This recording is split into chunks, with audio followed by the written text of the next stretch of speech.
പൊന്നാനി അങ്ങാടിയിൽ കടയുടമയെ മർദ്ദിച്ച് പണം കവർന്ന കേസിലെ പ്രതിയുമായി പൊന്നാനി പോലീസ് തെളിവെടുപ്പ് നടത്തി. മർദ്ദനത്തിൽ കടയുടമയുടെ തുടയെല്ലിന് സാരമായി പരിക്കേറ്റിരുന്നു. കഴിഞ്ഞ മാസം 27-ന് പൊന്നാനി അങ്ങാടിയിലെ ബെഡ് എംപോറിയം കടയുടമ നാസറിനെ മർദ്ദിച്ച കേസിൽ റിമാൻഡിലായിരുന്ന പ്രതി അഴീക്കൽ സ്വദേശി പൊക്കിന്റകത്ത് മുക്താറിനെയാണ് പോലീസ് കസ്റ്റഡിയിൽ വാങ്ങി തെളിവെടുപ്പ് നടത്തിയത്. 27-ന് മദ്യപിച്ചെത്തിയ മുക്താർ നാസറിനോട് പണം ആവശ്യപ്പെടുകയായിരുന്നു. പണം നൽകാൻ തയ്യാറാവാത്തതിനെ തുടർന്ന് പ്രതി കടയുടമയെ മർദ്ദിച്ച് നാസറിന്റെ കൈവശമുണ്ടായിരുന്ന 5000 രൂപയുമായി കടന്നു കളയുകയും ചെയ്തു. ആക്രമണത്തിൽ തുടയെല്ല് പൊട്ടിയ നാസറിനെ ശസ്ത്രക്രിയയ്ക്ക് വിധേയമാക്കുകയും ചെയ്തു. പ്രതിക്കായി പോലീസ് അന്വേഷണം നടത്തുന്നതിനിടെ ഇയാൾ കോടതിയിൽ ഹാജരാവുകയും റിമാൻഡിലാവുകയുമായിരുന്നു.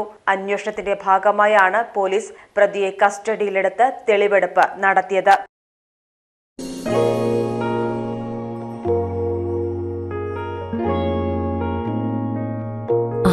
പൂർണ്ണചന്ദ്രന്റെ തിളക്കമായിരുന്നു അതിന്. അവളുടെ ഇഷ്ടം അവൾ കണ്ടെത്തി. ഏഷ്യൻ ഗോൾഡ് ആൻഡ് ഡയമണ്ട്സ്, ഇവിടെ തുടങ്ങുന്നു ഒരു നല്ല ബന്ധം. അമാന മോൾ, എടപ്പാൾ, മെയിൻ റോഡ്, കൂറ്റനാട്, നടുവട്ടം.